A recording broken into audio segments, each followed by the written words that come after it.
ሰላም ተማሪዎች እንደምን አላችሁ? በዛሬው ዕለት ኢኩሊብረም በሚለው ሐሳብ ላይ ማቴማቲካል ኤክስፕሬሽንን ጭምር በዝርዝር እንመለከታለን። የፊዚክስ መምህራችሁ ስሜ ነኝ። የዛሬው ትምህርት እንደነገርኳችሁ ኢኩሊብረም ከሚለው ሐሳብ እንነሳለን። ኢኩሊብረም አቻ የአማርኛ ፍቺ ቃል የለውም ኢኩሊብረም።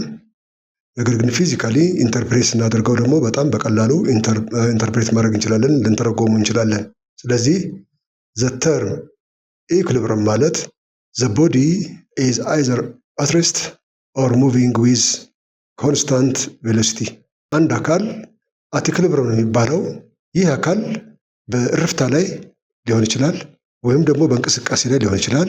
በእንቅስቃሴ ላይ ሲሆን የሚንቀሳቀስበት ፍጥነት ወይም ቬሎሲቲ ወይም ስፒድ ኮንስታንት መሆን መቻል አለበት። በዚህ ጊዜ ፎርሱ ኢዝ ኢኳል ቱ ማስ ታይምስ አክሰለሬሽን ስለሆነ ውጤቱ የሚሰጠን ዜሮ ነው። ለምን ቢባል ፎርስ ማለት ማስ ታይምስ ዴልታ ቪ ኦቨር ዴልታ ቲ ስለሆነ፣ ይሄ ደግሞ ማለት ማስ ታይምስ ኦቨር ዴልታ ቲ ቪ ፋይናል ማይነስ ቪ ኢኒሻል ስለሚሆን ስፒዱ ኮንስታንት ከሆነ ፋይናሉና ኢኒሻሉ ተመሳሳይ በመሆኑ ምክንያት የምናገኘው ውጤት ዜሮ ነው። ዜሮ የሚሆነው አንድ ፎርስ ኤግዘርት ተደርጎ ዜሮ የሚሆንበት መሰረታዊ ምክንያት አካሉ አትሬስት ከሆነ ቬሎሲቲ ዜሮ ነው ማለት ነው፣ አይንቀሳቀስም ካልን ቬሎሲቲ የለውም ስፒድ የለውም ማለታችን ነው። ነገር ግን የሚንቀሳቀስ ከሆነ በሁለተኛው መንገድ የተናገርኩት ኤም ዴልታ ቪ ኦቨር ዴልታ ቲ ቬሎሲቲው ኮንስታንት ከሆነ ተመሳሳይ ከሆነ ሲጀምርም አራት ሲጨርስም አራት አቴኒ ታይም ቲ ተመሳሳይ ከሆነ በዚህ ጊዜ በምናቀለንሰውበት ጊዜ የምናገኘው ውጤት ዜሮ ይሰጠናል። በዚህ መሰረታዊ ምክንያት ኢኩሊብረም ማለት አይዘር ዘ ቦዲ ኢዝ አት ሬስት ኦር ሙቪንግ ዊዝ ኮንስታንት ቬሎሲቲ ብለን ዲፋይን እናደርጋለን። ብዙ ጊዜ ተማሪዎች ስህተት የሚያጋጥመው ኢኩሊብረም ማለት አትሬስት ማለት ብቻ አካላት በእርፍታ ላይ ብቻ ናቸው ብሎ ከታሰበ ስህተት ነው። ነገር ግን አካላቱ በሁለት መንገድ አት ኢኩሊብረም መሆን ይችላሉ። አንደኛው ሬስት ላይ ሲሆኑ እዚህ ጋር እንደተገለጸው፣ ሁለተኛ የሚንቀሳቀሱበት ስፒድ ወይም ቬሎሲቲ ኮንስታንት ከሆነ በዚህ ምክንያት ታች በገለጽኩት ሂሳብ መሰረት እዚህ ጋር በተጻፈው ሂሳብ መሰረት ዜሮ የሚሰጥበት እድል ስላለ ኢኩሊብረም ይባላል። ኢፍ ዘ ቦዲ አት ሬስት አካሉ አት ሬስት ከሆነ ይህ አይነቱ ስታቲክ ኢኩሊብረም ይባላል። ስለዚህ ሁለት አይነት ኢኩሊብረም አለ ማለት ነው። አንደኛው ስታቲክ ከላይ የተጻፈውን ነው ደግሜ እየጻፍኩ ያለሁት ስታቲክ ኢኩሊብረም ይባላል። ሁለተኛው አይነት ኢኩሊብረም ትራንስሌሽናል ኢኩሊብረም ነው። ትራንስሌሽናል ኢኩሊብረም በመባል ይታወቃል። ስታቲክ የሚባለው ኢት ኢዝ አት ሬስት አትሬስት ነው ማለት ነው፣ አይንቀሳቀስም ማለት ነው። ሁለተኛው ላይ በእንቅስቃሴ ላይ ነው፣ ነገር ግን ስፒዱ ኮንስታንት ነው። ስፒድ ኢዝ ኮንስታንት ወይም ቬሎሲቲ ኢዝ ኮንስታንት ማለት ነው። ሶ በእነዚህ ሁለት ምክንያቶች ይንቀሳቀሳል አካሉ። ትራንስሌሽናል ማለት እንደዛ ነው። ነገር ግን የሚሄድበት ቬሎሲቲ ኮንስታንት ከሆነ ትራንስሌሽናል ኢኩሊብረም ይባላል። ስለዚህ ሁለት አይነት ኢኩሊብረም አለ ብለናል። ስታቲክ ኢኩሊብረም እዚህ ጋር እንደተቀመጠው፣ ሁለተኛው ትራንስሌሽናል ኢኩሊብረም የሚባል እንዳለ እንድታውቁ ያስፈልጋል። በጣም መሰረታዊ ሀሳብ ነው። ስለዚህ ኢኩሊብረም ሲባል በዚህ ደረጃ አንደርስታንድ ማድረግ ያስፈልጋል ማለት ነው። በሁለተኛ ደረጃ የምንመለከተው ኢኩሊብረም የሚፈጠርባቸው ኮንዲሽኖች አሉ። ኢኩሊብረም ኤግዚስት የሚያደርግባቸው ሁለት ኮንዲሽኖች ቱ ኮንዲሽንስ ኦፍ ኢኩሊብረም ይባላል። ዘ ቱ ኮንዲሽንስ ኦፍ ኢኩሊብረም ቱ ኮንዲሽንስ ዩ ሲ ኢትስ ቬሪ ኢምፖርታንት ቱ ኮንዲሽንስ ኦፍ ኢኩሊብረም። በፊዚክስ በየትኛውም ዓለም ፊዚክስ ኢዝ ኢንተርናሽናል ሳይንስ በመሆኑ ምክንያት ሁለት ኮንዲሽኖች አሉ። ኢኩሊብረም ኤግዚስት የሚያደርግባቸው ሁለት ኮንዲሽኖች አሉ። አንደኛው ፈርስት ኮንዲሽን ኦፍ ኢኩሊብረም የሚባለው ነው። ፈርስት ኮንዲሽን እዚህ ጋር እንደምትመለከቱት የመጀመሪያ ኮንዲሽን ኦፍ ኢኩሊብረም የሚባል አለ። በአዲሱ ካሪክለም በመጽሐፋችሁ ላይ ስለ ፈርስት ኮንዲሽን ኦፍ ኢኩሊብረም በግልጽ ተቀምጧል። ፈርስት ኮንዲሽን በዚህ መልክ ልናብራራ እንችላለን። ፈርስት ኮንዲሽን ዚስ ኮንዲሽን ኦፍ ኢኩሊብረም ሰምታይምስ ኮልድ ትራንስሌሽናል ኢኩሊብረም እንለዋለን። አንዳንድ ጊዜ ፈርስት ኮንዲሽን ኢኩሊብረም it states that the vector sum of resultant of all forces acting on a body is 0. ምን ማለት ነው? ፈርስት ኮንዲሽን ኦፍ ኢኩሊብረም አካሉ በእንቅስቃሴ ላይ ሊሆን ይችላል። ነገር ግን the vector sum of all forces that means the resultant force of all forces acting on a body is 0. ምን ማለት ነው? ይሄ የተለያዩ ፎርሶች አንድ አካል ላይ ተገብረው ፎርስ 1 ሲደመር ፎርስ 2 ሲደመር ፎርስ 3 ሲደመር ዶት ፎርስ ኤን ኢዝ ኢኳል ቱ 0 ከሆነ እነዚህ የድምር ፎርሶች ኤግዘርት ባደረግነው አካል ላይ የሚኖረው ሪዘልታንት ፎርስ እንደምትመለከቱ 0 ነው። ባጭሩ ሰሚሽን ኦፍ ኦል ፎርስስ ኤግዘርቲንግ አፖን አን ኦብጀክት you see I is running from 1 up to n is equal to 0 ማለት ነው። ስለዚህ ባጭሩ ስንጽፍ ሰሚሽን ኦፍ ኦር ሲግማ ኦፍ ፎርስ ኦፍ I is running from 1 up to n is equal to 0 ማለት ነው። ከላይ የጻፍነውን ሀሳብ ባጭሩ ስንጽፈው ይህንን ይሰጠናል። ኮምፖነንት ዋይስ እንደዚህ ማለት እንችላለን። ኮምፖነንት ዋይስ አሁን 3 ኮምፖነንቶች አሉን በፊክስ የምናውቀው ሰሚሽን ኦፍ ፎርስስ ኢን ዘ ኤክስ ኢዝ ኢኳል ቱ 0 ማለት እንችላለን። ኦር ሰሚሽን ኦፍ ፎርስስ ኢን ዘ ዋይ ኢዝ ኢኳል ቱ 0 ማለት እንችላለን። ኦር ሰሚሽን ኦፍ ፎርስስ ኢን ዘ ዚ ዳይሬክሽን ኢዝ ኢኳል ቱ 0 ማለት እንችላለን። ስለዚህ አንድ አካል በኢኩሊብረም ላይ አለ ብለን ስንል the sum of all forces or the resultant of all forces is equal to 0 ማለት ይሄ ነው። ስለዚህ ኮምፖነንት ዋይስ ፎርስስ አሎንግ ኤክስ ፎርስስ አሎንግ ዋይ ፎርስስ አሎንግ ዚ ዳይሬክሽን ኢዝ ኢኳል ቱ 0 ማለታችን ነው። እና ይሄ የመጀመሪያ ኮንዲሽን ኦፍ ኢኩሊብረም ነው። ይሄ በእናንተ ትምህርቱ ውስጥ ያለ በ11ኛ ክፍል ትምህርታችሁ ውስጥ ስለ ኢኩሊብረም ሲወራ የተቀመጠው ሀሳብ ይሄን ይመስላል። በመጽሐፋቸው ላይ መገለጽ የነበረበት ያልተገለጸ ልታውቁት የሚገባ ሁለተኛው ኮንዲሽን ኦፍ ኢኩሊብረም የሚባለው ሰከንድ ኮንዲሽን ይባላል። ሰከንድ ሁለተኛ ማለት ነው። ሰከንድ ኮንዲሽን ኦፍ ኢኩሊብረም ይህንን በተለየ መንገድ ልናይ እንችላለን። ለምሳሌ ብዙ ጊዜ በልጅነታችሁ የምትጫወታቸው ጨዋታዎች አሉ። ዥዋዥዌ ወይም ደግሞ ባላንስ ብላችሁ የምታውቁት ይሄ በዚህ በኩል አንድ ክብደት እናስቀምጣለን። ሌትስ ሴይ ፎርስ 1 በዚህ በኩል ሌላ ክብደት እናስቀምጣለን። ወይ ልጆች በግራና በቀኝ ተቀምጠው ይሄ አክሲስ ነው። አክሲስ በዚህ ጋር ያለው ክብደት ወደዚህ ነው ሙቭ የሚያደርገው። ይሄኛው ደግሞ እንደዚሁ ወደዚህ። አንደኛው ካውንተር ክሎክ ዋይስ ሲሆን ሌላኛው ደግሞ ክሎክ ዋይስ ይሆናል ማለት ነው። ክሎክ ዋይስ። ስለዚህ የሁለቱን ዲስታንስ ስንመለከት በዚህ በኩል R1 አለ ፍሮም አክሲስ ኦፍ ሮቴሽን፣ ይሄኛውን ደግሞ R2 ማለት እንችላለን። እሺ R1 and R2። ስለዚህ ከላይ የተገለጸውን ዴፊኒሽን እንመልከት። The second condition of equilibrium is defined based on the rotational equilibrium. rotational equilibrium የሚባል ተቀድም ትራንስሌሽናል ኢኩሊብረም ብያለው። ሁለተኛው ሮቴሽናል ኢኩሊብረም ምናልባት በመጀመሪያው ላይ ትራንስሌሽናል at the same time static equilibrium ልን እንችላለን። in the second case አካላት ሮቴት እያደረጉ at equilibrium ኤግዚስት ሊያደርጉ ይችላሉ ሲባል ይሄ ሰከንድ ኮንዲሽን ኦፍ ኢኩሊብረም ይባላል። ሶ ሮቴሽናል ኢኩሊብረም ኤግዚስት አደረገ ማለት is said to be just second condition of equilibrium.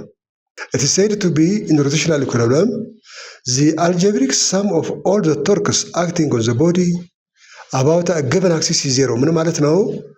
torques exerted upon the object in the first case and tau in the two plus dot plus tau in the n is equal to 0 ማለት ነው።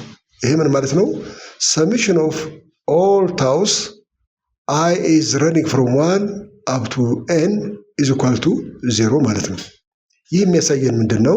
ቶርክ clockwise is equal to the tau in the counter clockwise ማለት ነው።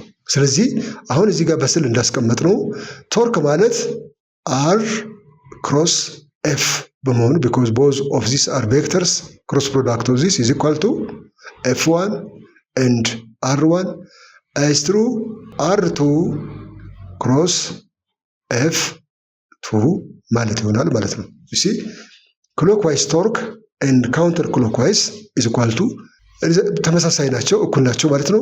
ምን ማለት ነው? ዘ ሰም ኦፍ ኦል ቶርክስ አክቲንግ አፖን አን ኦብጀክት አባውት አን አክሲስ ኢዝ ኢኳል ቱ 0 ሰሚሽን ኦፍ ታው ሲንስ አይ ኦፍ አይ ኢዝ ረኒንግ ፍሮም 1 አፕ ቱ ኤን ኢዝ ኢኳል ቱ 0 ማለት ነው። ይሄ ማለት ባጭሩ ዘ ክሎክዋይዝ ቶርክ ኢዝ ባላንስድ ባይ ዘ ካውንተር ክሎክዋይዝ ቶርክ ማለት ነው። በሂሳብ ስናስቀምጥ እንደዚህ አይነት ኢንተረስቲንግ ማቴማቲክስ ይሰጠናል። ይህንን መረዳት መቻል አለባችሁ። ቢኮዝ የትምህርቱ ዋና አካል ነበር፣ በግልጽ መቀመጥ ነበረበት። የለም ነገር ግን ይህንን መነሻ ይዘን ቢያንስ ከፈርስት ኮንዲሽን ጋር ያለውን ዝምድና አንደርስታንድ ማድረግ ይጠበቅብናል። ቢኮዝ ኢት ኢዝ ቬሪ ኢምፖርታንት። ኦኬ እንቀጥላለን። በዚህ መሰረት አሁን ከላይ በዘርዘርናቸው ሀሳቦች መሰረት ምሳሌዎችን ደግሞ እየሰራን እንሄዳለን። ቢኮዝ በጣም ኢምፖርታንት ስለሆኑ የመጀመሪያው ምሳሌ ሉክ which one of the following statement is not correct about a particle that is in equilibrium። አሁን ስለ ኢኩሊብሪየም ቅድም ነግሬያችኋለሁ። ኢኩሊብሪየም ማለት ሮቴሽናል ኢኩሊብሪየም አለ፣ ትራንስሌሽናል ኢኩሊብሪየም አለ። in the case of first condition of equilibrium ስታቲክ ኢኩሊብሪየም ይባል አለ፣ ትራንስሌሽናል ኢኩሊብሪየም ይባል አለ። በሁለቱ ኬዝ በኢኩሊብሪየም ኮንሰፕት the sum of all forces acting upon an object is equal to 0 ፎርስ 1 ፕላስ ፎርስ 2 ፕላስ ዶት ዶት ዶት ፕላስ ፎርስ n is equal to 0 ማለት ነው። ሰሚሽን ኦፍ the forces exerting upon an object in a component wise in the x in the y and the z ተመሳሳይ ነው ማለታችን ነው።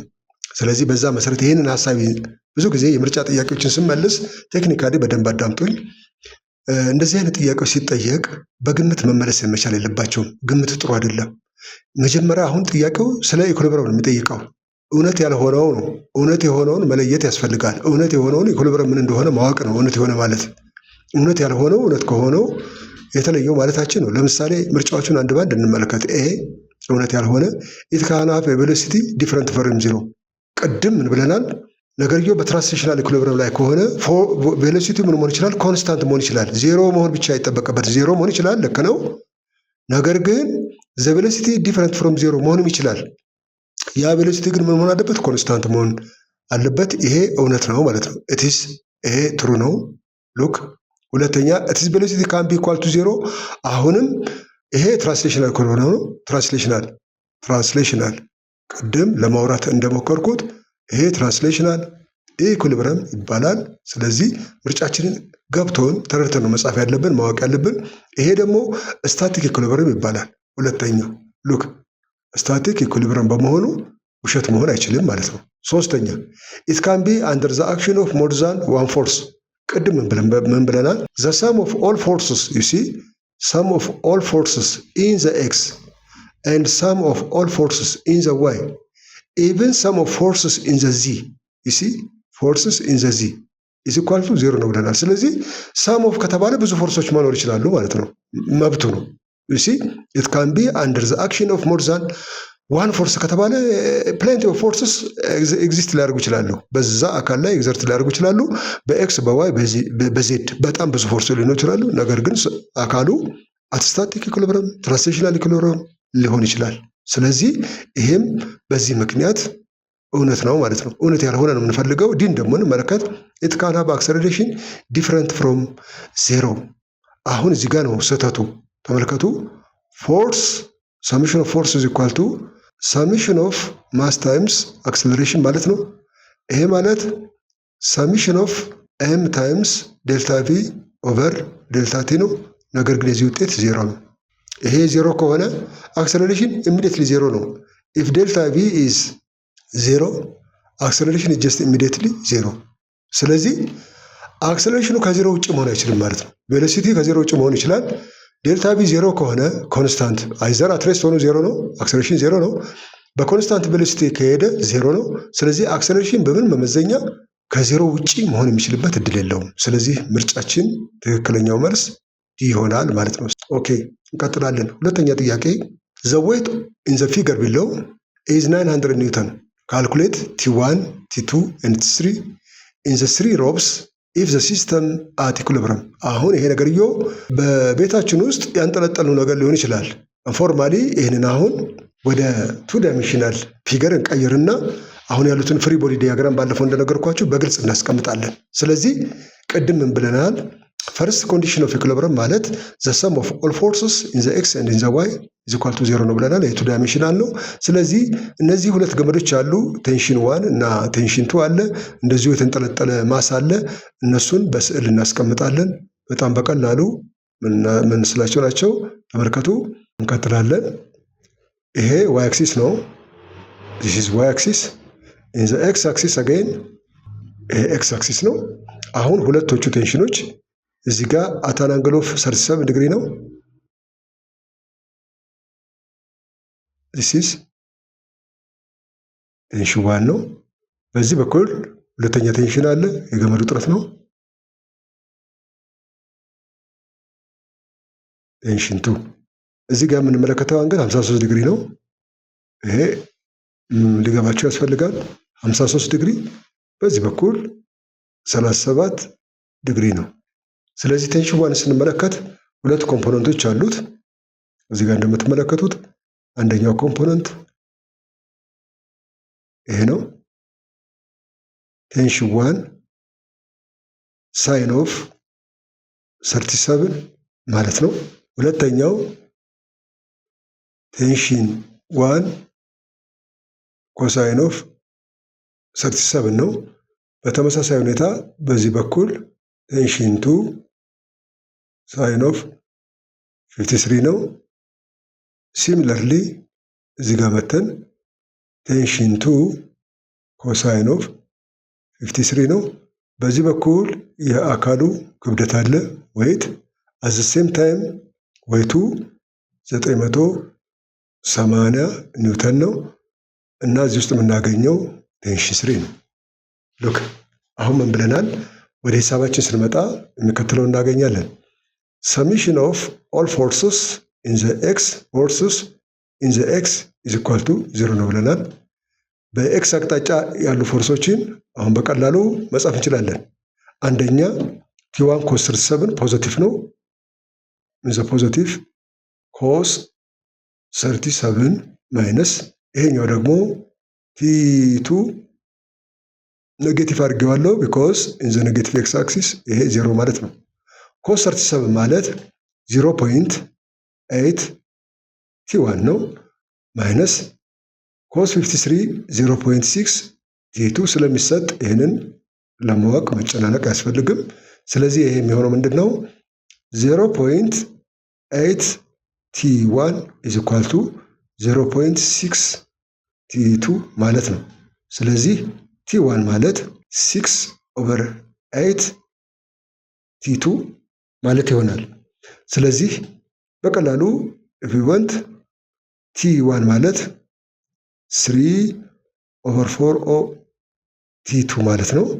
ኦር ቲ2 ማለት 4/3 ኦፍ ቲ1 ማለትም እንችላለን። ስለዚህ ሁለቱም ያስኬደናል ማለት ነው። አንደኛ ኢኩዌሽን አገኘ ማለት ነው። the first equation look ሁለተኛ ኢኩዌሽን summation of all forces in the y is equal to 0 ማለት ነው። በዋይ አቅጣጫ ያሉትን ፎርሶች ተመልከቱ። ፖዚቲቭ ነው፣ እዚህ ጋር ፖዚቲቭ ነው። ሌላ ፎርስ እዚህ ጋር ክብደት አለ። ስለዚህ ይሄ ማለት ምንድን ነው? ቲ1 ሳይን ኦፍ 37 ፕላስ ቲ2 ሳይን ኦፍ 53 ማይነስ ደብሊው ኢዝ ኢኳል ቱ 0 ይሆናል። አሁን ይህንን ይዘን ወደዚህ እንመጣለን። በቀላሉ እንሰራለን። ቲ1 ሳይን 37 ማለት 0.6 ቲ1 ማለት ነው ፕላስ 0.8 ቲ2 ማለት ነው ማይነስ 980 ክብደቱ እንደዛ ስለሆነ ነው ያውቃው። ክብደት ኦልሬዲ ተሰጥቷል። ኢዝ ኢኳል ቱ 0 ማለት ነው። ይሄ የሚያሳየን 0.6 ቲ1 ፕላስ 0.8 ቲ2 ኢዝ ኢኳል ቱ 980 ማለት እንችላለን። አሁን ይሄ ሁለተኛ ኢኩዌሽን ነው። ሉክ ዲስ ኢዝ ዘ ሰከንድ ኢኩዌሽን። የመጀመሪያው ኢኩዌሽን አምጥቼ እዚህ ቦታ ላይ በተካ የማገኘው ውጤት ይሄ ነው።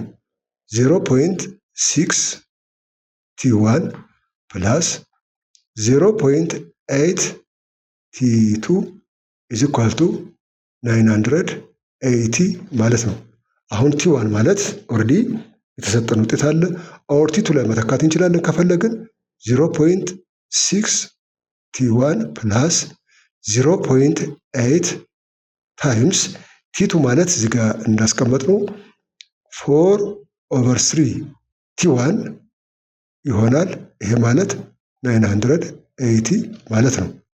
ይህንን ስንደምር የምናገኘው ውጤት በጣም በቀላሉ 5/3 ቲ1 ሉክ ይሄንን መደመር ትችላላችሁ። ኦኬ 0.6 ቲ1 ፕላስ ይሄ ማለት 3.2 ሶሪ 3.2/3 ቲ1 is equal to 980 ማለት ነው። ስለዚህ ይሄን ደምረን የምናገኘው ውጤት 5/3 ቲ1 is equal to 980 ይሆናል። ስለዚህ ቲ1 ማለት 980 ታይምስ 3/5 ይሆናል። ስለዚህ ቲ1ን በቀላሉ አገኘን ማለት ነው። ሶ ዘ ሪዛልት ኦፍ ቲ1 ኢዝ 588 ኒውተን ይሆናል። በተመሳሳይ ሁኔታ ቲ2 ማለት 784 ሂሳቡን ማስገባት ነው የምንችለው። ቀላል ነው። ከዚህ በኋላ ያለው ነገር ኒውተን ነው። አንድ ቲ3 ከአካሉ ክብደት ጋር ተመሳሳይ ስለሆነ ቲ3 ኢዝ ሲሚላር ቱ ዚስ 980 ኒውተን ይሆናል ማለት ነው። ስለዚህ አንድ በአንድ ሰከንድ ኮንዲሽን ኦፍ ኢኩሊብሪየም ኮንሰፕቹዋሊ ተጠቅመን የምናገኘው ውጤት በግልጽ ተጽፏል። እዚህ ጋር እንግዲህ በደንብ መከታተል ይችላላችሁ። መረዳት አይስቸግርም። ክሊር ነው። እነዚህ መሰረታዊ ሀሳቦች የኮንዲሽን ኦፍ ኢኩሊብሪየም ፈርስት ኮንዲሽን ተጠቅመን የሰራ ነው። እዚህ ጋርም እንዲያው ተመሳሳይ ነው እና በቀላሉ ሂሳቡን ካልኩሌት አድርገን እናስቀምጣለን ማለት ነው። እና ውጤቱ በዚህ ደረጃ በቀላሉ ሊሰራ የሚችል ነው ማለት ነው። ሁለተኛው በዛሬው ዕለት የምንመለከተው ቶፒክ ወርክ ኤነርጂ ኤንድ ፓወር የሚል ነው። እነዚህ ሶስት ሀሳቦች የተዛመዱና በጣም የተቀራረቡ ናቸው። እዚህ ላይ ማወቅ ያለብን ነገር ወርክ ኤነርጂ ኤንድ ፓወር አር ሜካኒካል ተርሞች ናቸው። ነገር ግን ኦል ኦፍ ዜም አር ስካላር ፊዚካል ኳንቲቲ ዶንት ፎርጌት ዚስ። ብዙ ጊዜ ፈተናችሁ ላይ ወርክ ኤነርጂ ኤንድ ፓወር ቬክተር ናቸው፣ ስካላር ናቸው እየተባለ ተደጋግሞ ይጠየቃል። ያለምንም ስጋት መስራት መቻል አለብን። ስራ፣ ጉልበት እና አቅም በአማርኛ ተብሎ ይታወቃሉ። ወርክ ስራ ነው፣ ኤነርጂ ጉልበት ነው፣ ፓወር ደግሞ አቅም ነው። አማርኛው በዛ ደረጃ ሴንስ የሚሰጥ አይደለም ትርጉሙ። ነገር ግን ለመለየት ታስቦ አንድ ወቅት ላይ የተረጎመውን አማርኛ ነው የምነግራችሁ እና ስራ፣ ጉልበትና አቅም ምንድን ነው የሚለያዩበት ብለን ካሰብን ወደ እኛ አማርኛ ስናመጣው አማርኛው በቂ ሆኖ የሆነ ኢንተርፕሪቴሽን አይሰጥም። ነገር ግን ልዩነት ያላቸውን መሆኑን በቋንቋችንም ልንረዳ እንችላለን። ሶ ወርክ ኢዝ ስካላር ፊዚካል ኳንቲቲ ኢት ኢዝ ስካላር ፕሮዳክት ኢት ኢዝ ዶት ፕሮዳክት ኦፍ ቱ ቬክተርስ። የሁለት ቬክተሮች ስካላር ፕሮዳክት ነው ወይ የሁለት ቬክተሮች ዶት ፕሮዳክት ሪዛልት ነው። ሶ ኢን ፊዚክስ ወርክ ሴድ ቱ ቢ ደን። በፊዚክስ ስራ ተሰራ የሚባለው ዶንት ፎርጌት ዚስ። አንድ ሰው ቢሮ ውስጥ ተቀምጦ 12 ሰዓት ሙሉ የዋለ ሰው ስራ እንደሰራ ነው የሚታሰበው። በሜካኒክስ ኮንሰፕት ግን ሰውየው ስራ አልሰራም። እሱ ብቻ አይደለም። አንድ ሰው እቃ ተሸክሞ ከዚህ እስከፈለገው ርቀት ቢሄድ ሰውየው ስራ ሰርቷል ከተባለ አሁንም ይሄ ሰውዬ ስራ አልሰራም። ለምሳሌ አንድ አካል ሰው እቃ ተሸክሞ ይሄ ሰው በአካሉ ላይ እቃ ተሸክሞ የሆነ ሎድ ተሸክሞ በዚህን ያህል ዲስታንስ ቢንቀሳቀስ ለምሳሌ 10 ኪሎ ሜትር ጉዞ ቢያደርግ ወርክ ደን በዚህ ጊዜም ዜሮ ነው። አሁን ይህን ቀጥለን የምናይ ነው የሚሆነው። ቁጭ ብሎ የዋለ ሰው ዲስፕሌስመንት ፕሮዲስ ስላላደረገ ስራው ዜሮ ነው።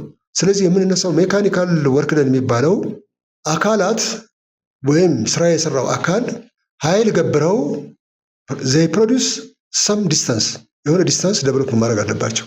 ያ ደግሞ የሚሆነው ሰውየው ኤግዘርት ያደረገው ፎርስ እና ለምሳሌ ፎርሱ ኢን ዘ ቨርቲካል ዳይሬክሽን እዛ ጋር የተሸከመው ሰውዬ እንዳየ ነው። ዲስፕሌስመንቱ እንደዚህ ሆሪዞንታል ከሆነ በመካከላቸው ያለው አንግል 90 ዲግሪ በመሆኑ ምክንያት ወርክ ደን ዚስ ኬዝ ዜሮ። ስለዚህ የተሸከመና የሄደ ሰው ስራ አልሰራ የምንለው ለዛ ነው። የተቀመጠምና ቢሮ ሲሰራ የዋለ ሰው ሰራ አይባልም፣ ዜሮ ነው። እና ሜካኒካል ወርክ ደን ሲባል እሱን ታሳቢ እንድታደርጉ ያስፈልጋል። ይሄ ስራ አልተሰራ የሚለው በምን ኮንሰፕት ነው? ይሄንን እንትን እንዳታደርጉ የተዛበ መረጃ እንዳይኖራችሁ አሳስባለሁ። ስራ ተሰራ የሚባለው ሜካኒካሊ if a force is exerted upon an object and displaces a motion in the direction of the applied force አፕላይ ባደረግንበት አቅጣጫ የተገበረው ኃይል ዲስፕሌስመንት ፕሮዲውስ ሲያደርግ፣ ዲስታንስ ዴቨሎፕ ሲያደርግ፣ ርቀት ሲጓዝ ሁለቱ ፓራላል ከሆኑ ኦር አት አን አንግል ዲፍረንት ፍሮም 90 ዲግሪ ከሆነ ብቻ ስራ ተሰራ ይባላል። እና ላይ የተጻፈው ሀሳብ ኢን ፊዚክስ ወርክ ስቴድ ቱ ቢ ደን ባይ ኤ ፎርስ ኦር አጌንስት ዘ ዳይሬክሽን ኦፍ አጌንስት ወደ ተቃራኒ አቅጣጫ ሊሆን ይችላል። ሲ ቬሪ ኢምፖርታንት አጌንስት ዘ ዳይሬክሽን ኦፍ ዘ ፎርስ when the point of application of the force moves towards or against steel ወደ ተቃራኒ ለምሳሌ ፍሪክሽን ፎርስ በፍሪክሽን ፎርስ የሚሰራ ስራ ለማለት ነው። ተቃራኒ አቅጣጫ ነው። አጌንስት ማለት ነው ኃይል የገባር ነው ወደፊት ነው። ፍሪክሽን ፎርስ ኦፖዝ ያደርጋል።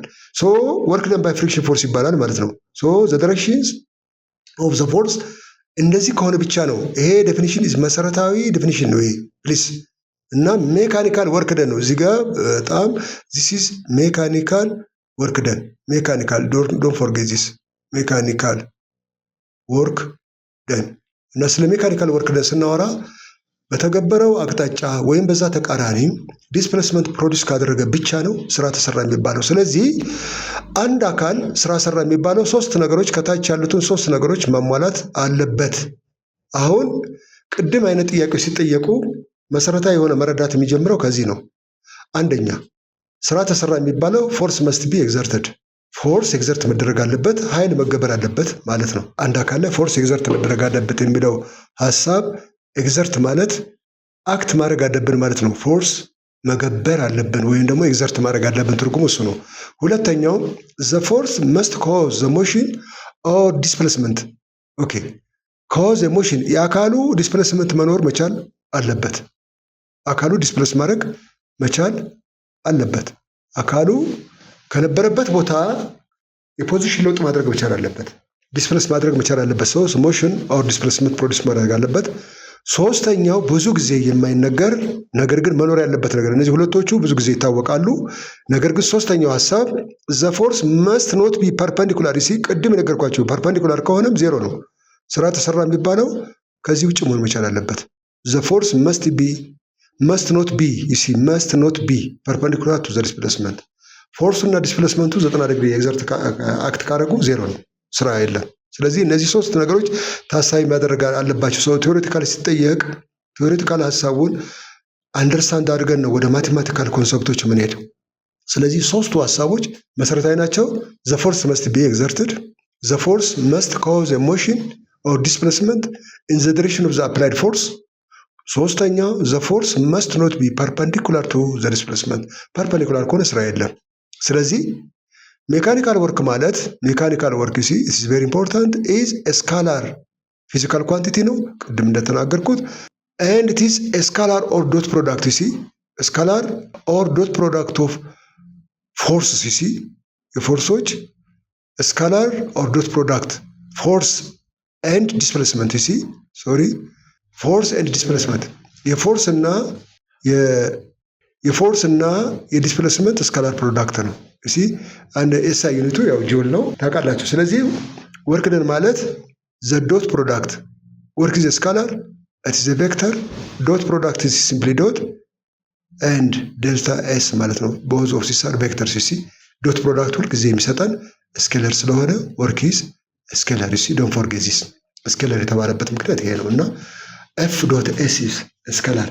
ስለዚህ ሜካኒካል ወርክ ደን የሚባለው ይሄ ነገር ሲሟላ ነው። እዚህ ላይ መረዳት ያለብን ነገር አለ፣ እሱን መነጋገር ያስፈልጋል። ዘ ኤስአይ ዩኒት ኦፍ ኤስአይ ሲስተም ኦፍ ኢንተርናሽናል ዩኒት ኦፍ ወርክ ኢዝ ጁል ነው። ጁል ጁል የሳይንቲስት ስም ነው፣ ጁል ይባላል። ነገር ግን ቅድም እንደተናገርኩት ፎርስ ዶት ኤስ በመሆኑ ምክንያት ይሄ ማለት ደግሞ ኤፍ ኤስ ኮሳይን ኦፍ ቴታ ማለት ነው። ቦዝ ኦፍ ዚስ አር ቬክተር። በዚህ ምክንያት ኢትስ ዩኒት ኢዝ ጀስት ኒውተን ሜትር ማለት ነው። ስለዚህ አንድ ጁል ማለት አንድ ኒውተን ሜትር ማለት ነው። ይህ ማለት ኒውተን ማለት 1 ኪሎግራም ሜትር ፐር ሰከንድ ስኩዌር ታይምስ ሜትር ማለት ነው።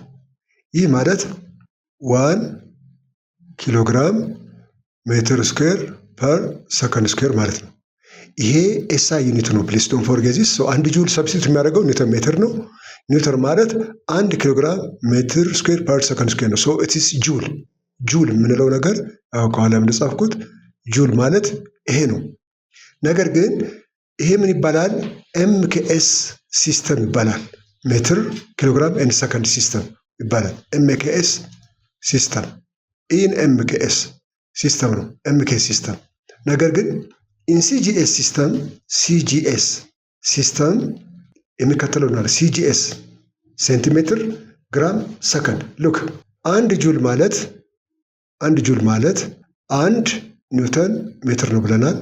ይሄ ማለት 1 ኪሎግራም ሜትር ስኩዌር ፐር ሰከንድ ስኩዌር ማለት ነው። ወደ ሲጂኤስ ስንቀይረው የዚህ ትርጉም ምን ማለት ነው? 1 ታይምስ 10⁻³ ግራም ታይምስ 10⁴ ሴንቲሜትር ፐር ሰከንድ ስኩዌር ማለት ነው። ሉክ ግራም ሴንቲሜትር ሰከንድ ስኩዌር ሲጂኤስ ሴንቲሜትር ግራም ሰከንድ ሲስተም ማለት ነው። የዚህ ትርጉም 1 ታይምስ 10⁷ ሴንቲሜትር ግራም ፐር ሰከንድ ስኩዌር ነው። ይሄ ምን ማለት ነው? ሴም አስ ቱ 10⁷ አርግ ይባላል። ሲጂኤስ ሲስተሙ አርግ ነው። ስለዚህ 1 ጁል ማለት በዚህ ምክንያት የምናገኘው ማቴማቲክስ ኢት ኢዝ አናዘር ዩኒት ኦፍ ጀስት ወርክ ሜካኒካል ወርክ ደን ዛት 10⁷። ስለዚህ 1 ጁል ማለት 10⁷ አርግ ነው ማለት ነው። ስለዚህ ይህችን ሀሳብ ፕሊስ በአእምሯችሁ መያዝ አለባችሁ። ከላይ የመጣንበት ሂሳብ በጣም ግልጽ ነው፣ የሚታይ ነገር ነው። 10⁷ አርግ ነው። ይሄንን አሁንም ለተማሪዎች የምመክረው ነገር ምንድን ነው? የመጣበትን መንገድ ነው ካልኩሌት ማድረግ መቻል አለብን። አሁን እኔ ያሳየኋችሁን ነገር በቃ ይሄ ማለት ኮንቨርት ማድረግ ብቻ ነው። ፕሊስ ኒውተን ታውቃላችሁ፣ ኪሎግራም ሜትር ስኩዌር ፐር ሰከንድ ስኩዌር ነው። ኪሎግራምን ወደ ሴንቲሜትር ወደ ግራም መቀየር ነው። ሜትርን ወደ ሴንቲሜትር መቀየር ነው። ስትሰሩት የሚሰጣቸው ውጤት ነው። ስለዚህ ኢንተርምስ ኦፍ ሲጂኤስ እና ኤምኬኤስ ሲስተም የሚባሉት ነገሮች ማሰብ አለብን። ስለዚህ 10⁷ አርግ ኢዝ ሴም አስ ጀስት 1 ጁል ነው ማለት ነው። ይህንን በጥንቃቄ ማስተዋል ይኖርባቸዋል። ኤስአይ ዩኒት ኦፍ ወርክ ኢዝ ጁል ነው። ጁል ደግሞ የሳይንቲስት ስም ነው። እንግዲህ ይህንን ከታሳቢ ያደርጋችሁ መረዳት መቻል አለባችሁ ማለት ነው። ሌላው ሀሳብ ወርክ ደን ባይ ኤ ኮንስታንት ፎርስ፣ ስራ በኮንስታንት ፎርስ። ምን ማለት ነው ኮንስታንት ፎርስ? ኮንስታንት ፎርስ ማለት ቫሪ የማያደርግ ፎርስ ማለት ነው። ስለዚህ ወርክ ደን ባይ ቫሪያብል ፎርስ አለ ማለት ነው። ማወቅ ያለብን ነገር አንድ ስራ በአንድ አካል ላይ ኮንስታንትሊ ፎርስ ገብረን ወይም ኤግዘርት አድርገን የምናገኘው ውጤት ኢዝ ወርክ ደን ባይ ኮንስታንት ፎርስ እንላለን። ፎርሱ በተለያየ ጊዜ ቫሪ የሚያደርግ ከሆነ ያ ደግሞ ወርክ ደን ባይ ቫሪያብል ፎርስ ይባላል። ለምሳሌ መኪና ከአንድ ቦታ ላይ ቢቆም ያንን መኪና ለማንቀሳቀስ ሲፈለግ የሚንቀሳቀስበት ፎርስ ኮንስታንት መሆን አይችልም በምን መንገድ? አንደኛ የመሬቱ ባህሪ በጎማውና በመሬቱ ሰርፌስ መካከል ባለ ፍሪክሽን ከቦታ ቦታ በመጨመርና በመቀነስ የሚፈጠር አለ። ሌላው በማሽን ሲስተም ውስጥ ሮቴት የሚያደርጉ ነገሮች ወይም ረን የሚያደርጉ ነገሮች እንደዚሁ ቫሪ ያደርጋሉ። ቢኮዝ የኤሌክትሪክ ምንጩ አንድ ፋክተር ነው። በዚህ ምክንያት ቫሪ ያደርጋል፣ ይጨምራል፣ ይቀንሳል። እሱን በጥንቃቄ ማሰብ ያስፈልጋል። እኛ አሁን የምናወራው ወርክ ደን ባይ ኤ ኮንስታንት ፎርስ ወይም ዘ ፎርስ አክቲንግ ኦን ኤ ቦዲ ሃዝ ኤ ኮንስታንት ማግኒቲዩድ። ኮንስታንት ፎርስ ማለት የተገበረው ኃይል በአካል ላይ ኮንስታንት ከሆነ ነው። ዊዝ ኮንስታንት ማግኒቱድ ኤናክታስ ኮንስታንት አንግል አንግሉን ቫሪ ያደርግም አት ኮንስታንት አንግል ዶንት ፎርጌት ዚስ አት ኮንስታንት አንግል ፍሮም ዘ ስትሬት ላይን ፓዝ ፎር ዘ ቦዲ። አሁን ከዚህ ላይ በስዕል ደረጃ ልናይ እንችላለን። ይሄ ነገርየው ሉክ በዚህ ሰርፌስ ላይ እንደዚህ ሙቭ እያደረገ ነው። ያው ኢን ዚስ ዳይሬክሽን ይሄ አካል እዚህ ላይ አለ። አሁን ይሄን አካል በሆነ ኃይል እንደዚህ ብንስበው አታን አንግል ቴታ ፍሮም ዘ ሆሪዞንታል ማለት ይሄ ነው። ቬሪ ኢንተረስቲንግ። ይኸው ፎርስ እንደዚህ ኤግዘርት አድርገናል እና አካሉ ሙቭ የሚያደርገው ወደዚህ ዳይሬክሽን ነው። ሉክ ሲሪዝ ማስ ኤም እንደዚህ ሙቭ ያደርጋል። ስለዚህ ዘ ኦብጀክት ኢዝ ሙቪንግ አሎንግ ዘ ሆሪዞንታል ዳይሬክሽን፣ በዚህ መልክ ወደዚህ ሙቭ ያደርጋል። ዳይሬክሽን ኦፍ ሞሽን ጀስት እዚህ ያስቀመጥን ነው። ስለዚህ ዘ ወርክ ደን ባይ ዚስ ኢዝ ጊቭን ባይ ኤፍ ዶት ኤስ ማለት ነው። ኤፍ ዶት ኤስ ያሉ ምንድን ነው? ኤፍ ኢን ዘ ኤክስ ዳይሬክሽን በኤክስ አቅጣጫ ኤግዘርት ያደረግነው ፎርስ ነው። ሉክ ኤፍ ኢን ዘ ኤክስ ዶት ዲቪስ ኤስ ማለት ነው። ቦዝ ኦፍ ዚስ አር ቬክተር። ስለዚህ ነገርየው ዲስፕሌስ ያደረገው ሉክ እንደዚህ ነው። ዚስ ኢዝ ዲስፕሌስመንት ዲስፕሌስ አድርጓል። ስለዚህ ይሄንን ስናስቀምጥ ምንድን የምናደርገው ወርክ ደን ኢዝ ኢኳል ቱ ኤፍ ኢን ዘ ኤክስ ታይምስ ኤስ ኮሳይን ኦፍ ቴታ ማለት ነው። ሉክ ኤፍ ኤክስ ኤንድ ዲስተንስ ዲስፕሌስመንቱ እንደምትመለከቱት በተመሳሳይ አቅጣጫ ስለሆነ ዩር ወርክ ደን ጀስት ኤፍ ኢን ዘ ኤክስ ታይምስ ዲስፕሌስመንት ቦዝ አር ቬክተርስ። ይህንን አንዳንድ ጊዜ እንረሳለን ያው ስለገባን ነው። ኮሳይን 0 ዲግሪ ይሆናል ቢኮዝ ፎርሱም የሚሄድበት አቅጣጫ ዩሲ ኤንድ ዲስፕሌስ የሚያደርግበትም አቅጣጫ ተመሳሳይ በመሆኑ ምክንያት ዘ አንግል ቢትዊን ዘ ቱ 0። ስለዚህ ይሄ የሚሆነው አንድ ነው ማለት ነው። ነምበር 1 ሶ ደብሊው ማለት ኤፍ ኤክስ ታይምስ ኤስ ይሆናል ማለት ነው። ነገር ግን ኤፍ ኤክስ ምንድን ነው ነው? እዚህ ጋር ሁለት ኮምፖነንት አለው። ዶንት ፎርጌት ዚስ። ይሄ ሁለት ኮምፖነንት አለው። አንደኛው ይሄ ነው። በዚህ በኩል ኤፍ ሳይን ቴታ አለ። በዚህ በኩል ደግሞ ኤፍ ኮሳይን ቴታ አለ። ስለዚህ ኤፍ ኤክስ ማለት ኤፍ ኤክስ ኢዝ ዘ ሴም አስ ቱ ኤፍ ኮሳይን ቴታ ማለት ነው። ስለዚህ ወርክ ደን ማለት ኤፍ ኮስ ቴታ ታይምስ ዲስፕሌስመንት ማለታችን ነው። ሶ ደብሊው ማለት ኤፍ ታይምስ ዚስ ኮሳይን ኦፍ ቴታ እንላለን ማለት ነው። ስለዚህ ወርክ ደን በዚህ ቀመር አማካይነት የሚሰራ ይሆናል ማለት ነው። እና ይህንን ሀሳብ መያዝ መቻል አለባችሁ። እና ከላይ የመጣሁበት መንገድ አሁን በጣም በግልጽ የሚያሳይ ነገር ነው። ባይ ዴፊኒሽን ወርክ ደን ዘ ዶት ፕሮዳክት ኦፍ ኤፍ ኤክስ ኤንድ ኤስ ኤስ በመሆኑ ዶትስ ከተባለ የዶት ፕሮዳክት ሁል ጊዜ ኮሳይን ቴታ ነው ብያቸዋለሁ። ኮሳይን ቴታ ነው። ነገር ግን ሁለቱ ተመሳሳይ በመሄዳቸው ምክንያት ቴታ ኢዝ 0 ዲግሪ ነው። 0 ዲግሪ በመሆኑ ምክንያት የምናገኘው ውጤት እዚህ ጋር ሲምፕሊ ዋን ማለት ነው። ዋን በመሆኑ ምክንያት እዚህ ጋር ያገኘነው ኤፍ ኤክስ ኤንድ ኤስ ነው። ነገር ግን ኤፍ ኤክስ ባይ ሰልፍ ኢዝ ኤፍ ኮስ ቴታ ሶ ፑቲንግ ዛት ቫልዩ ኢንስቴድ ኦፍ ኤፍ ኤክስ ደብሊው ማለት ኤፍ ኮስ ቴታ ታይም ዲስፕሌስመንት ነው። ሶ ዘ ሪዛልት ኢዝ ይህን ይሰጠናል ማለት ነው። እና በኮንስታንት ፎርስ የሚንቀሳቀስ አካል ባሪ አያደርግም ማለት ነው። ባሪ የማያደርግ ከሆነ አንግሉ ተመሳሳይ ላይ አብሬ ባይር አካሉ ይንቀሳቀስ ዘ ፎርስ ኢዝ ዘ ሴም ዩ ሲ ኤፍ ኢዝ ሉክ ኮንስታንት ነው ኤንድ ቴታ ኢዝ ኦልሶ ኮንስታንት። አንግሉ አይጨምርም አይቀንስም ማለት ነው። እና በዚህ ምክንያት ይህንን ማቴማቲክስ እናገኛለን። ስለ በቫሪያብል ፎርስ የሚሰራውን ወርክ ደን ደግሞ በሚቀጥለው ፔሪድ አሳያችኋለሁ። አሁን ይህን በጥንቃቄ መረዳት መቻል አለባችሁ። ከዚህ ቀጥሎ ሁለት ጥያቄዎችን እንስራ በቀላሉ። ምሳሌዎች አሉ። እነዚህ ምሳሌዎች በጥሞና ተከታተሉ። በጣም ቀላል ናቸው። ኤግዛምፕል ፈርስት ኤግዛምፕል ኢዝ ዚስ ኤ ኮንስታንት ፎርስ ኢዝ ጊቨን ዩ ሲ ፎርስ ኢዝ ጊቨን which is equal to 2 in the I 3 dimensional ነው plus 2 in the J plus 2 in the K 3D force ነው is Newton and the displacement is also given. Force is given, displacement is given, that is 4 in the I plus 3 in the J plus 2 in the K አሁንም ሜትር ነው። look what is the work done by the force? Work done by this force ማለት ነው F is a vector dot with S ማለት ነው። ባለፈው ጊዜ ዶት ፕሮዳክት ምን እንደሆነ አስተምራለሁ። ስለ ቬክተር ፕሮዳክት ስናወራ ዶት ፕሮዳክት ቬክተር ክሮስ ፕሮዳክት እያለ ስናወራ ስለነበረ ይሄ ምን ማለት ነው? ለምሳሌ ለማስታወስ ያክል if vector A is equal to AX in the I plus AY in the J plus AZ in the K ቢሆን ቬክተር B ማለት BX in the I plus BY in the J plus BZ in the K ቢሆን A dot B ማለት is very simple and ድራይቭ አድርገናል እንድታስታውሱ ፈልጋለሁ።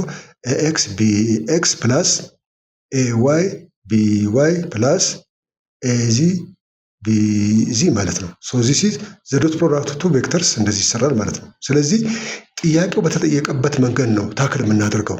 አሁን ወርክ ደን ማለት ኤፍ ዶት ኤስ ነው ብዬ ካልኩ ኤፍ ዶት ኤስ ሉክ ይኸው እዚህ ጋር ነው። ይሄ ማለት ምንድን ነው? 2 in the I plus 2 in the j plus 2 in the k dots with 4 in the i plus 3 in the j plus 2 in the k ማለት ነው። ስለዚህ ወርክ ደን ማለት በጣም በቀላሉ 2 ታይምስ 4 ማለት ነው። 2 ታይምስ 4 ፕላስ 2 ታይምስ 3 ይሆናል። 2 ታይምስ 3 ፕላስ 2 ታይምስ 2 ማለት ነው።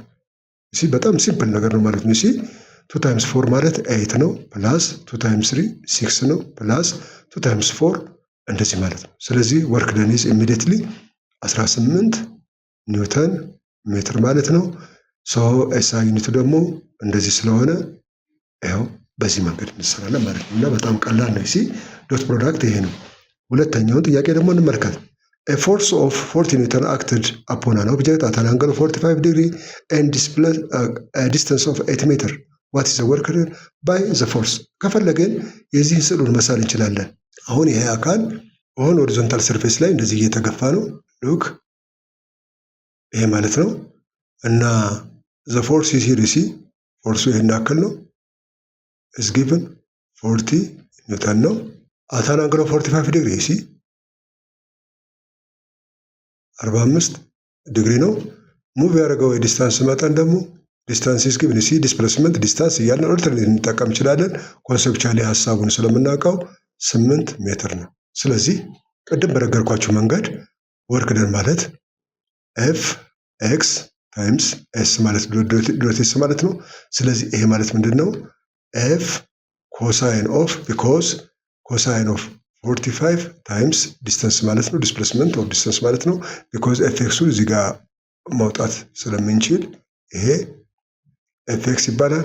ኤፍኤክስ ማለት ደግሞ ኤፍ ኮሳይን 45 ነው። ስለዚህ ደብሊው ማለት ኤፍ ኢዝ ኦልሬዲ ኢስ ጊቨን 40 ታይምስ ኮሳይን 45 ኢዝ 0.7 ታይምስ ዲስፕሌስመንቱ ደግሞ 8 ተሰጥቶናል።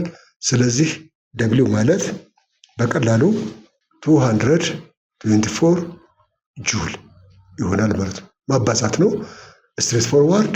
ስለዚህ በዚህ መንገድ የምንሰራ መሆኑን እንድታውቁ ነው። እነዚህ ለመነሻ ያህል የተቀመጡ ነገሮች ስለሆኑ ሌሎች ተጨማሪ ፕሮግራሞችን በመስራት ራሳችሁን ማለማመድ ይጠበቅባቸዋል። ተማሪዎች የዛሬው ትምህርታችን ኢኩሊብረም በሚል ኮንሰፕት ላይ በሰፊው ለመነጋገር ሞክረናል። ዲቴሉን ሀሳብ እንዳገኛችሁ ተስፋ አደርጋለሁ። ከዛ በተጨማሪ ወርክ ኢነርጂ ኤንድ ፓወር በሚል ከጥያቄዎች ጋር አያይዘን ከምሳሌዎች ጋር አያይዘን ለመስራት ሞክረናል። ፕሊስ ተማሪዎች በዚህ ብቻ እንዳትወሰኑ አሳስባለሁ። በተቻለ መጠን ደጋግማችሁ ጥያቄዎችን በመስራት ሌሎች ጥያቄዎችን ከተለያዩ ሪፈረንሶች ላይ በመሞከር ትምህርቱን እየወደዳችሁ እያፈቀራችሁት፣ በጣም ሞደርን ሳይንስ ነው እየለመዳችሁት እያወቃችሁት፣ በጣም ደግሞ ችግር ፈቺ ሳይንስ ነው። ለእንደኛ አይነቱ ሀገር በጣም ኢምፖርታንት ትምህርት ስለሆነ ኢንቴንሲቭሊ በመስራት ሰክሰስፉል እንድትሆኑ መክራለሁ። ዊንግመን አካዳሚ ዩቱብ ቻናላችንን ሰብስክራይብ አድርጉ። ሰላም ሁኑ። በሚቀጥለው ጊዜ እንገናኛለን። ደህና ቆዩ።